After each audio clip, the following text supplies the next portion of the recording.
ষষ্ঠ শ্রেণীর কাঁচা বাচ্চারা, কি অবস্থা সবার? কেমন আছো তোমরা? আশা করছি ভালো আছো। আজকে কি আমাদের দ্বিতীয় লেকচার, তাই না? আমরা প্রথম লেকচার শেষ করে ফেলছি। কোন অধ্যায়ের? তোমাদের গণিত বইয়ের প্রথম অধ্যায়, স্বাভাবিক সংখ্যা ও ভগ্নাংশ। প্রথম লেকচারে কি শেষ করছি? অনুশীলনী 1.1 অঙ্কগুলো, তাই না? আজকে হলো অনুশীলনী 1.2 এর গুলো শেষ করব। তো চলো শুরু করা যাক। 2 এর গুলো কি কি আছে? এই অধ্যায়টা খুব ছোট্ট, 2-3টা স্টেপে শেষ করা যায়। তো চলো দেখি সেই 2-3টা স্টেপ কি কি, তাই না? আইটেম খাতে তুলবা কিন্তু, আর বই সঙ্গে রাখবা। আইটেম 1, এটাতে কি আছে? 1 নম্বরে তোমার বইটা নাও। 1 নম্বরে বলছে 30 থেকে 70 এর মধ্যে মৌলিক সংখ্যা। তাহলে মৌলিক ও যৌগিক সংখ্যা, এগুলো আইটেম। একই আছে হলো মৌলিক সংখ্যা ও যৌগিক সংখ্যা, তাই না? মৌলিক সংখ্যা, মৌলিক সংখ্যা দেখো তো, মৌলিক সংখ্যা কাকে বলে? কোন সংখ্যাকে যদি এক ও ওই সংখ্যা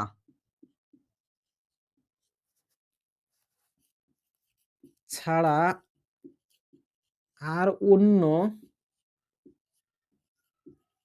কোন সংখ্যা দ্বারা ভাগ করা যায় না, সংখ্যা দ্বারা ভাগ করা যায় না, তাই না? ভাগ করা যায় না। তাহলে আমি কি বললাম দেখো তো, কোন সংখ্যাকে যদি এক ও ওই সংখ্যা ছাড়া আর অন্য কোনো সংখ্যা দ্বারা ভাগ করা যায় না। যেমন যদি ধরি আমি 5কে তুমি কত দ্বারা ভাগ করতে পারবা? 5কে 1 দিয়ে পারবা, 2 দিয়ে পারবা? পারবা না। 3 দিয়ে পারবা? পারবা না। 4? না। 5কে 5 দ্বারা ভাগ করা যায়, তাই না? 5কে 5 দ্বারা ভাগ করা যায়। 5কে 5 দ্বারা 6 তো বড় হয়ে যাচ্ছে, তাহলে হবে না। আমি কি বলছি? কোন সংখ্যাকে যদি এক ও ওই সংখ্যা এই কথাটা, তাই না?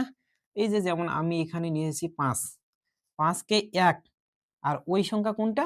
এই যে 5 নিয়েছি, তাহলে ওই 5, তাহলে 1 আর ওই সংখ্যা সেটা হলো 5। এই দুটা ছাড়া যদি আর অন্য কোনো সংখ্যা দ্বারা ভাগ করা না যায়, তাহলে সেটা মৌলিক সংখ্যা। দেখো তো, এই দুটাই দ্বারা ভাগ করা যায়, আর অন্য কোনো সংখ্যা দ্বারা ভাগ করা যায়?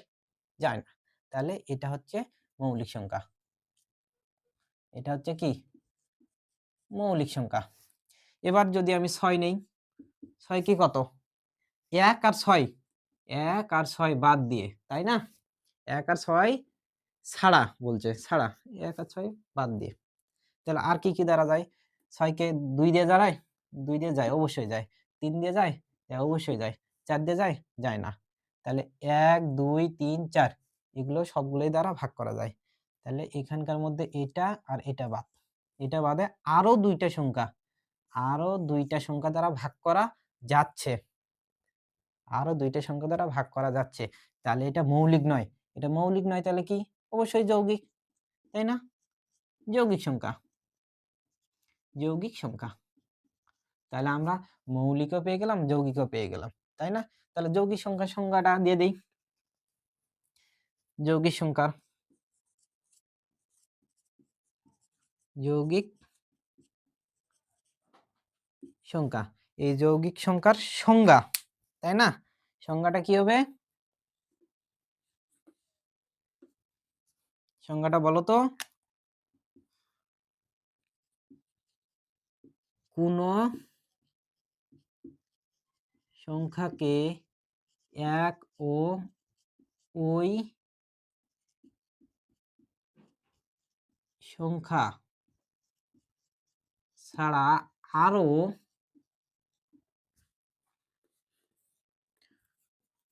অন্য সংখ্যা, তাই না? আরো অন্য সংখ্যা দ্বারা নিঃশেষে বিভাজ্য হয়।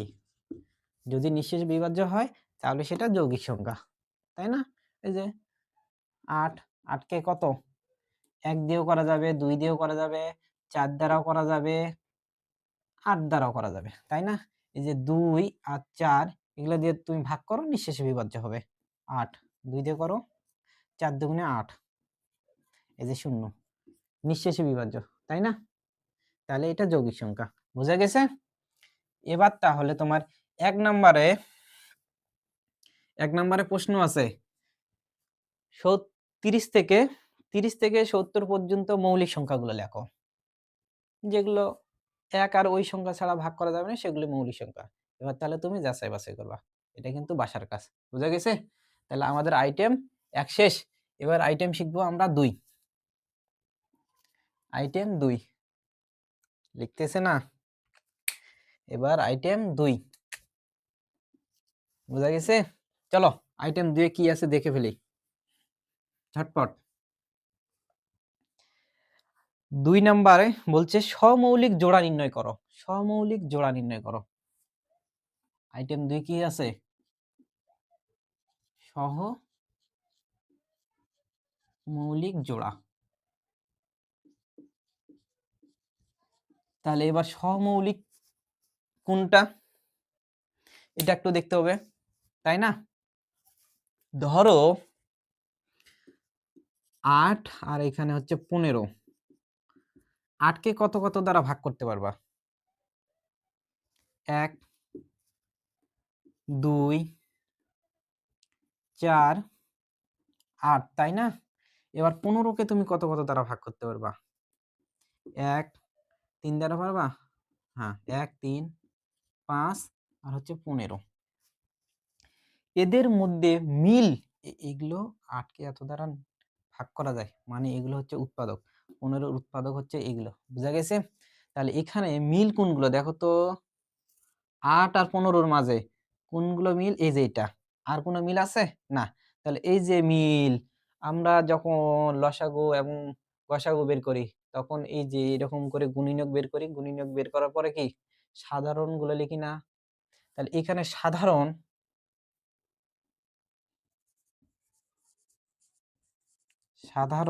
গুণনীয়ক কোনগুলো বলো তো? সাধারণ গুণনীয়ক মাত্র 1, তাই না? সাধারণ গুণনীয়ক মাত্র 1, আর কোনো কিচ্ছু নাই, কারণ মিল মাত্র 1 পাইছি। হ্যাঁ, তাহলে আমাদের সহমৌলিক এবার চিনে ফেলেছি। যদি যদি কোনো সংখ্যাদ্বয়ের মধ্যে, সংখ্যাদ্বয় মানে এই যে একটা সংখ্যা, এই যে একটা সংখ্যা, দুইটা সংখ্যার মাঝে শুধুমাত্র সাধারণ গুণনীয়ক 1 মিল থাকে, 1 থাকে, তাহলে সেটা পরস্পর, অর্থাৎ এটার এটা পরস্পর সহমৌলিক। অর্থাৎ এখানে তুমি বলতে পারবা 8 ও 15 এরা পরস্পর সহমৌলিক। তাহলে সহমৌলিক হওয়ার শর্ত কি? গুণনীয়ক, সাধারণ গুণনীয়কগুলোর মধ্যে শুধুমাত্র 1 মিল থাকবে বা 1 থাকবে। সাধারণ গুণনীয়ক শুধুমাত্র 1 থাকবে, তাহলে তারা সহমৌলিক। আর যদি অন্য কিছু মিল থাকে, যেমন যদি তোমার হচ্ছে 6 দেই আর এখানে 12 দিলাম, তাহলে এখানে গুণনীয়ক বের করো 1 2 3 আর 6। 12 গুণনীয়কগুলো 1 2 3 4 6 আর হচ্ছে 12, তাই না? এবার দেখো তো এদের মধ্যে সাধারণ কোনগুলো? সাধারণ গুণনীয়ক কোনগুলো? এই যে 1 2 3, তাই না? তাহলে 1 2 3। এবার দেখো তো 1 ছাড়া আরো 2টা সাধারণ গুণনীয়ক, 1 ছাড়া আরো 2টা আছে, তাহলে কি এরা সহমৌলিক পরস্পর? নো, তাহলে এরা নয়, সহমৌলিক নয়। এটা কি সহমৌলিক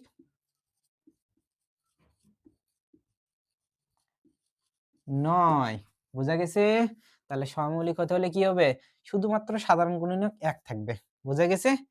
তাহলে তুমি এই নিয়মে তোমার অনুশীলনী 1.2 এর 2 নাম্বারের যতগুলো অঙ্ক আছে করে ফেলবা। বুঝাতে পারছি? চলো। এবার তাহলে নিয়ম 3 দেখি। নিয়ম এবার তাহলে 3 দেখি। 3 এ কি আছে? তাই না? আইটেম 3। আইটেম 3। তাহলে 3 নম্বর অঙ্কতে কি আছে? নিঃশেষে বিভাজ্য। নিচের কোন সংখ্যাগুলো নির্দেশিত সংখ্যা দ্বারা নিঃশেষে বিভাজ্য? আচ্ছা, বিভাজ্যতা। এটা আইটেমের নাম হচ্ছে বিভাজ্যতা। বুঝা গেছে? বিভাজ্যতা। বিভাজ্যতা অর্থাৎ তোমাকে একটা সংখ্যা দিবে, ধরে নাও 1 2 3 4, তাহলে এটা 1234 দিয়ে বলবে যে এটা 3 দ্বারা নিঃশেষে বিভাজ্য কিনা, 2 দ্বারা নিঃশেষে বিভাজ্য কিনা, 6 দ্বারা নিঃশেষে বিভাজ্য কিনা, 9 দ্বারা নিঃশেষে বিভাজ্য কিনা, এই সব। এটা লাস্ট স্টেপ। এটা দ্বারা তুমি সবগুলোই অনুশীলনী 1.2 এর 3 এর পর থেকে যা আছে সব করতে পারবা। তো চলো দেখি কি শিখবো আমরা। 2 এ শিখবো, 3 এ শিখবো, 4 এ শিখবো, 5 এ শিখবো, 6 এ শিখবো আর হচ্ছে 9 এর। বুঝা গেছে? চলো আগে 2 এরটা শিখি। 2 এর নিয়ম হচ্ছে, একটু উপরে লিখি তাহলে ভালো হবে। 2 এর নিয়ম হচ্ছে, যদি কোনো সংখ্যার একক অঙ্কটি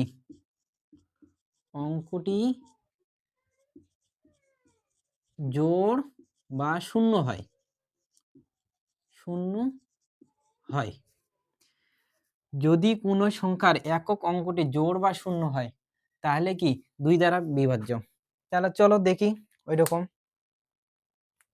এই যে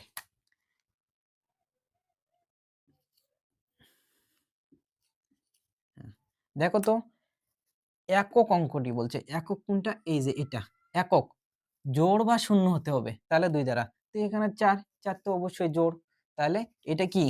এটা 2 দ্বারা বিভাজ্য হবে। বুঝা গেছে? যদি বলি আমি 350, এবার দেখো তো এককে কি আছে? শূন্য আছে। তাই শূন্য থাকলেও তো আমাদের 2 দ্বারা বিভাজ্য, তাহলে এটাও হবে। বুঝা গেছে? এবার যদি বলে 87, এবার একক অঙ্কটা দেখো তো, এই যে একক অঙ্কটা কি আছে? বিজোড় আছে, তাই না? কিন্তু আমাদের শর্ত ছিল জোড় এবং শূন্য হতে হবে, জোড় এবং শূন্য হতে হবে, তাহলে 2 দ্বারা বিভাজ্য। তাহলে তো এটা তো বিজোড়, এটা কি? বিজোড়, তাহলে এটা নয়। বুঝা গেছে? এটাই নিয়ম। এবার হচ্ছে আমরা 3 এ শিখবো। 3 এর শিখবো 3 এর নিয়ম।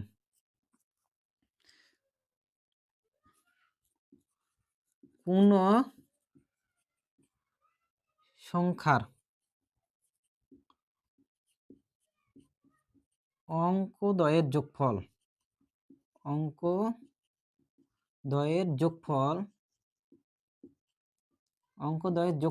যদি 3 দ্বারা বিভাজ্য হয়, 3 দ্বারা কি হয়?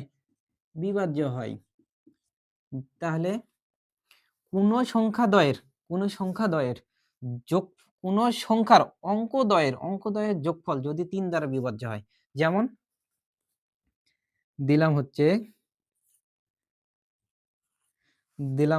336, তাই না? এবার দেখি তো এদের যোগফল কত হয়। কি বলছে? কোন সংখ্যা, এই যে 336 একটা সংখ্যা, এদের অঙ্কদ্বয়ের যোগফল অর্থাৎ 6 একটা অঙ্ক, 3 একটা, এই যে এটা, এদের অঙ্কদ্বয়ের যোগফল যদি 3 দ্বারা ভাগ যায়, দেখি এদের যোগফল কত? 3 যোগ 3 যোগ 6, তাহলে কত? 12। 12 কি 3 দ্বারা ভাগ যাবে? অবশ্যই যাবে। 3 1 কে 3, 3 4 12, তাহলে এটা নিঃশেষে বিভাজ্য হবে। এই যে 3 দ্বারা বিভাজ্য হতে হবে যোগফলটা। আর যদি এরকম হয়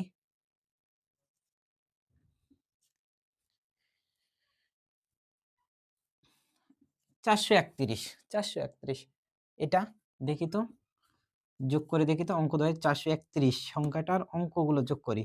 4 যোগ 3 যোগ 1 কত? 4 4 8, 8 কি 3 দ্বারা ভাগ যাবে? দেখো তো।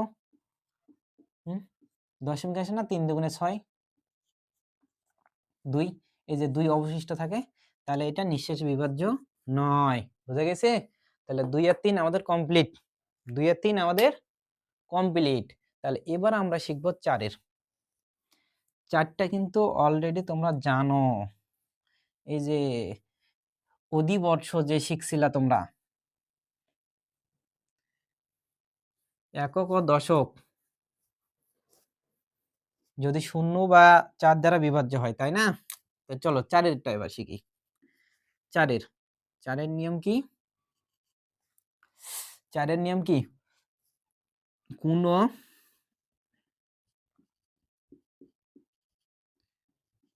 সংখ্যার একক ও দশক স্থানের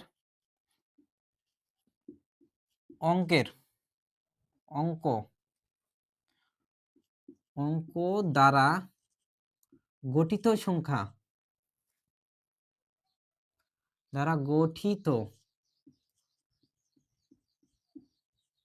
সংখ্যা 4 দ্বারা বিভাজ্য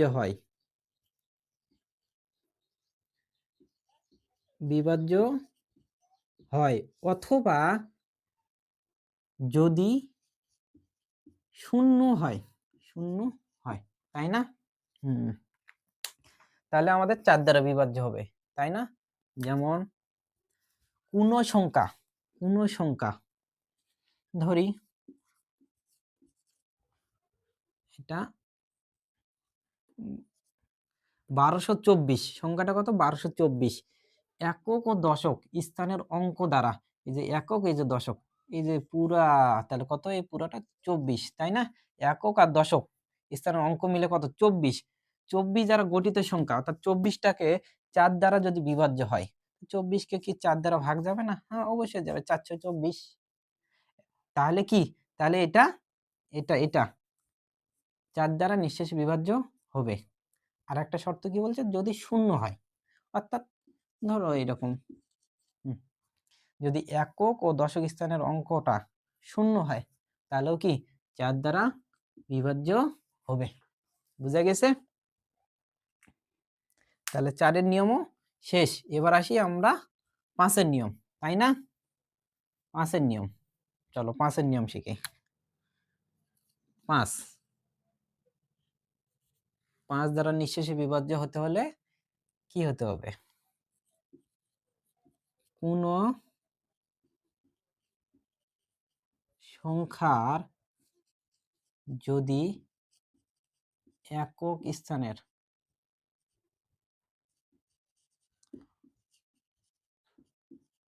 অঙ্কটি 5 হয় অথবা বা 0 হয়, কোন সংখ্যার যদি একক স্থানের অঙ্কটি 5 হয় অথবা 0 হয়, তাহলে 5 দ্বারা বিভাজ্য। যেমন 525, আর একটা দেই 623, আর একটা দেই 720। বুঝা গেছে? কি বলছি? কোন সংখ্যার এই যে ধরুন এখানে 525 একক স্থানের অঙ্কটি, এই যে একক স্থানের অঙ্কটি যদি 5 হয়, এই যে এটার 5, তাহলে এটা হবে নিঃশেষ বিভাজ্য। আর 0 হয়, এই যে এটা 0, তাহলে এটাও নিঃশেষ বিভাজ্য। এটার কত? 3, 5ও নাই 0ও নাই, তাহলে এটা নিঃশেষ বিভাজ্য নয়। বুঝা গেছে? কত হবে? শেষের অঙ্কটা, একক স্থানের অঙ্কটা 5 হতে হবে, আর নয়তো 0 হতে হবে। বুঝা গেছে? তাহলে 5 দ্বারা বিভাজ্য হবে। তাহলে এটাও শেষ। এবার 6 আর 9, তাই না? চলো 6 আর 9 শিখি। 6 এর আগে একটু পরেরটা শিখবো, 9 শিখবো। 6 এর আগে 9 শিখবো। বুঝা গেছে? 9 আর 9 আর হচ্ছে 3 এর নিয়ম একই। কোন সংখ্যার অঙ্কগুলোর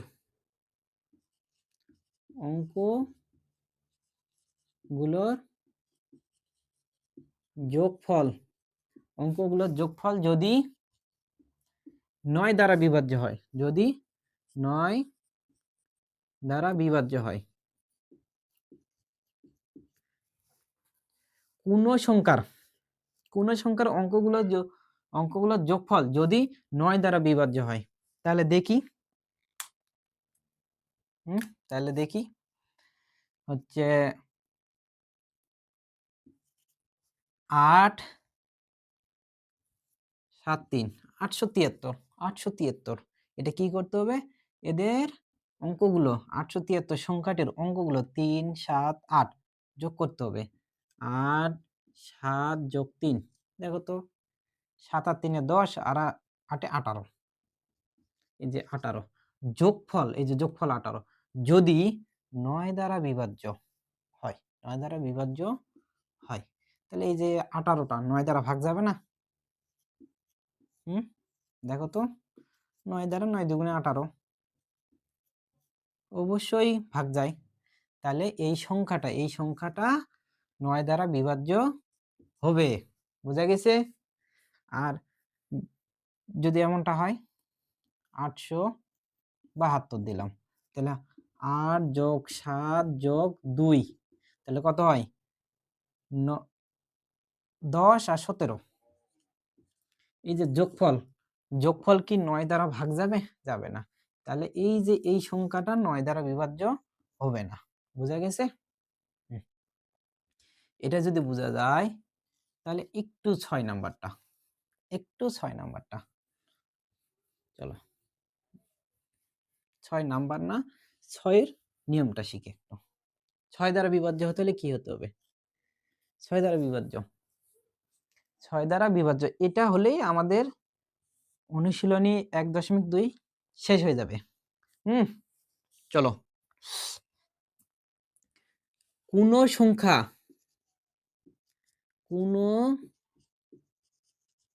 সংখ্যা যদি 2 ও 3 দ্বারা বিভাজ্য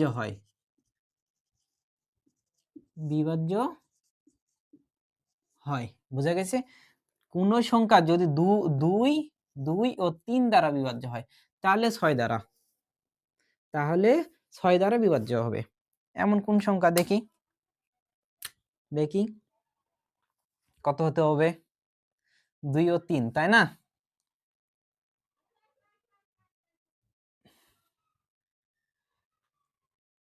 141 দিলাম, 141, সরি 141 না দিয়ে কত দেব?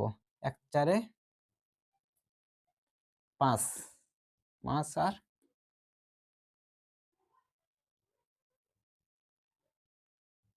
4 9, 144 দিলাম, 144 2 দিয়েও বিভাজ্য হতে হবে, 3 দিয়েও বিভাজ্য হতে হবে। দেখো তো 2 দিয়ে বিভাজ্যের শর্তে কি শিখছিলাম? জোড় হতে হবে, একক স্থানে অঙ্কটি জোড় হতে হবে, আর নয়তো শূন্য হতে হবে।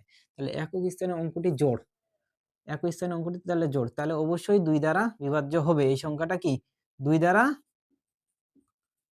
হবে, তাই না? এবার 3টা দেখি, 3 এর নিয়ম কি শিখছিলাম? সংখ্যাগুলোর যোগফল, তাই না? সংখ্যাগুলোর যোগফল। তো দেখি এবার 1 যোগ 4 যোগ 4, সংখ্যাগুলোর যোগফল কত? 4 4 8 আর 1 এ 9, 9 তো 3 দ্বারা বিভাজ্য হবে, তাই না? কারণ দেখো 3 তিরিকে 9, তাহলে এই যে এই সংখ্যাটা 2 দিয়েও বিভাজ্য হচ্ছে, 3 দিয়েও বিভাজ্য হচ্ছে, তাহলে এটা 6 দ্বারাও বিভাজ্য হবে। এটা কি 6 দ্বারা বিভাজ্য হবে। আর একটা উদাহরণ দেখি, তাহলে জিনিসটা ক্লিয়ার হবে। যদি এমনটা হয় 200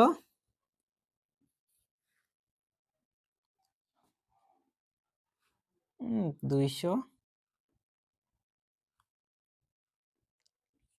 6 5 6 11 5 হ্যাঁ 5 6 11 আর 2 12 13 হ্যাঁ দেখো তো এবার এটা 2 দিয়ে 2 দিয়ে বিভাজ্য হতে হলে কি হবে একই স্থানের অঙ্ক জোড় অথবা শূন্য হতে হবে। তাহলে এটার একক স্থানের অঙ্ক যেহেতু জোড় তাহলে এটা 2 দিয়ে যাবে 2 দিয়ে যাবে 2 দিয়ে যাবে তাই না? এবার 3 দিয়ে দেখি 3 দ্বারা দেখতে হলে কি এরকম যোগ করতে হবে। তাহলে 2 যোগ 5 যোগ হলো 6 যোগফল কত? 2 আর 5 এ 7 7 6 13 13 এই যোগফল যোগফল কি 3 দিয়ে ভাগ যাবে? দেখো তো 13 কে 3 দ্বারা ভাগ দাও তো 3 4 এ 12 এই যে 1 অবশিষ্ট আছে। তাহলে 3 দিয়ে যাচ্ছে না 3 দিয়ে যাচ্ছে না। তাহলে এই সংখ্যাটা 6 দ্বারাও যাবে না 6 দ্বারাও যাবে না। বুঝা গেছে? 6 দ্বারাও যাবে না। 6 দিয়ে হতে হলে 2 এবং 3 দুটাই দিয়ে বিভাজ্য হতে হবে। তাহলে এই যে বিভাজ্যতা 1 2 3 4 5 6 6 টা সংখ্যা। কি কোন 6 টা সংখ্যা? 1 2 3 4 5 6 আর 9 এই অঙ্কগুলো দিয়েই তোমাদের 1.2 এর অঙ্কগুলো করা আছে। এই নিয়মটা দিয়ে তোমরা এখন 3 করতে পারবা, 4 করতে পারবা, 5 করতে পারবা, 6 করতে পারবা, 7 করতে পারবা। বুঝা গেছে? তো এই নিয়মে 1.2 এর যতগুলো অঙ্ক আছে সব শেষ করি। ওকে? আজকে এই পর্যন্ত। টাটা।